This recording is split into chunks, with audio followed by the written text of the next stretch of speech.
Yesterday, I reviewed the Sofirn SC18.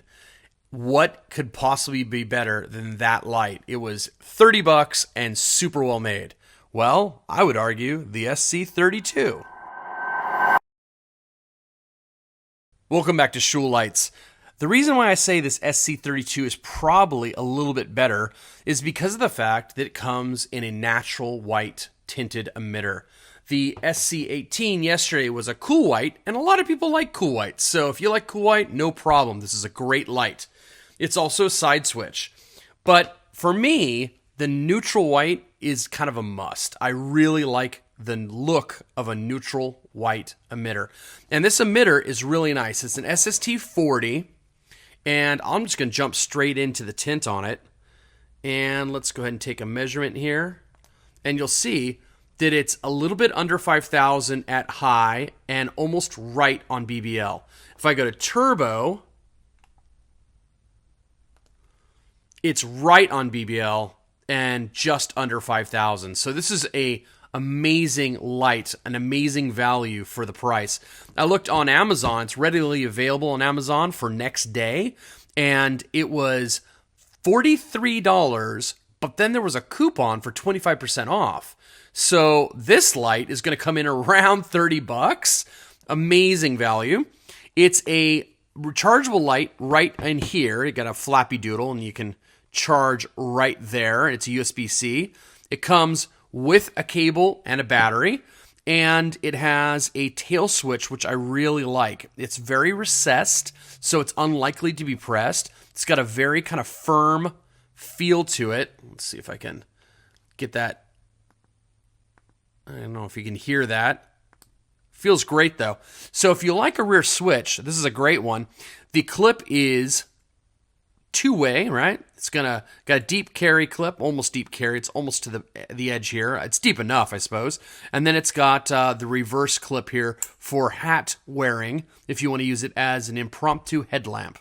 The only bad thing I'd say about the emitter, because the emitter is really great, is on Moonlight, because it's an SST40, it's a little green on Moonlight. So if you take a look, it's around 43 above BBL. Now, I do have my video lights on, so maybe if I turn them off, it'd be a touch higher, because I did that earlier, and I got closer to 50. It's not super objectionable, but, you know, the thing is, if you're running around with a Moonlight mode on, and there's any green to it, I do sometimes see it. It's not as warm and inviting as I would like. But, you know, 50 above isn't a train wreck. I've seen worse. And the fact that at other levels, it's on BBL, so totally neutral, this is a win in a very inexpensive light. The UI is great. It's got a similar UI to the Sofirn SC18 I reviewed yesterday. That is, one click turns it on, press and hold, rotates between high, medium, and low, or actually low, medium, high, I should say. And you can double tap to go to turbo, and you can also press and hold from off to go to Moonlight. It's got the same 3 clicks to go to strobe, 1, 2, 3. And it also has the same 4 clicks to go to lockout, 1, 2, 3, 4. You can see it flashes to confirm it's locked out. And now if I press, it flashes to say it's still locked out. 1, 2, 3, 4, we'll get back out. Now, it has one additional thing that wasn't in the SC18. And that is, while the light is on, you can click 4 times to not go to lockout, but to switch to mode group 2. 1, 2, 3, 4. It's now confirmed it's on mode group 2, and mode group 2 is a ramping UI. So if I press and hold, you'll see that it'll get dimmer, and I press and hold, and it'll get brighter. So this is kind of like you would find on Endurial or something like that. Now, my only gripe about the ramp, though, is that it's kind of slow. I wish it was a little bit faster. Let me start at the bottom, so I'll turn it on, and let me press and hold and watch how long it takes to get all the way to the top. I just hit the top. Now press and hold again. And I just hit the bottom. That's a really slow ramp. I wish it was faster. So for me, 1, 2, 3, 4, I would stay in mode group 1 where I get the high, medium, and low. Okay, let's do some lumen testing. I'll go straight to Moonlight, and it's half a lumen. Perfect. Love half a lumen. Now press and hold again to go to low, and we're at 80, 90 lumens, somewhere in there. Let's go one more step. We're at medium. I'm out of range. Here we go. We're about 430 lumens or so. Go one more to high. We're at 900 lumens. And if I double tap, we go up to just around 2000 lumens. Now it's dropping quickly, and it gets pretty hot pretty quickly. So this is one of those kind of lights that you wouldn't want to stay on turbo for a long time. I sometimes get the question, what good is turbo if it only lasts a little while? And I'd say it's for when you need a little bit more candela, a little bit more reach. You know, you're looking around, and it's like, what's right out of the beam? What's right beyond the throw that I got? Double click to turbo, you just increased your candela. Okay, we're outside. It's time for some beam shots. I've got a Zebra Light SC34 CLE. This is an Samsung LH351D emitter at 4000K. Then we've got the Sofirn SC18 with an SST40, and this is at 6500K. And then we've got Sofirn SC32, also with an SST40, but this time at 5000K. All right, let's take a look. As always, I'll remind you that I've got the exposure locked and the color temperature locked at daylight. This tree here is about 20 meters away. The second tree on the left here that my finger's on is 55 meters away. And then that distant tree line of 4 palm trees in the back, that's 150 meters. I don't think any of these are going to make it that far, but let's take a look. Let's go straight to turbo with the Zebra Light, and here's the Zebra Light at 20 meters. Here's the Zebra Light at 55. And I don't know, I don't think I'm making those palm trees in the back. It doesn't look like I am to me. Now let's take a look at the two Sofirn lights. Let's take a look at the SC18 first, and I'll go straight to turbo. Oh wow, that's a lot brighter than the Zebra was.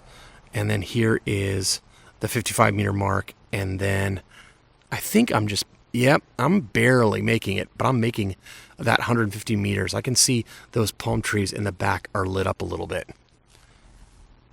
Quick side by side with the Zebra versus the Sofirn SC18. Let's go to turbo on both. Let's hit that tree, and then here is the Sofirn. You can see the difference. The difference is much different. Okay, here's the Sofirn. Wow, it's just a much brighter light, the Sofirn SC18. Now let's do the SC18 versus the SC32. The SC32 has the tint that I like. There you go. They've got very similar beam styles. You can see that the beams are not that different, but the SC32, it's just warmer. It's just a warmer light. So the SC18 is on left of frame here, and the SC32 is on right of frame. The beams are just so similar, even though the optics look different when you look at them. This one has a traditional looking TIR, and this one has kind of a ridged TIR, but I don't see much difference in practice. I suppose the SC32 is just a hair more floody, but I mean, the SC32 seems to be throwing almost the same. So there you go. There you go. I would say between these two, these are very comparable, but the SC18 is better if you want cool white, and the SC32 is better if you want more of a natural white. This is a great flashlight. I mean, seriously, for around 30 bucks with a coupon on Amazon, so you can use Prime, get it next day. You know, if there's any problems, you can use the Prime return policy. So it comes in this great little box here. It kind of slides out. On the inside, there's a little magnetic flap, and then there is a manual pamphlet and a little side box that has the charging cable, which is USB-C, and a lanyard. So this is a great little setup, man. I can't think of many lights that for this price would deliver so much. It's very similar to the one I reviewed yesterday, the SC18. I would just say that if you like a tail switch, get this one. If you like neutral white, get this one. If you like cool white or a side switch, then get the SC18. But these are great lights, so easy to recommend. Don't forget, folks, that up until January 8th, I'm running a giveaway. Go ahead and like, subscribe, comment in this video. And on January 8th, I'm going to select a bunch of winners for the prizes. And with that, I'll see you in the next video.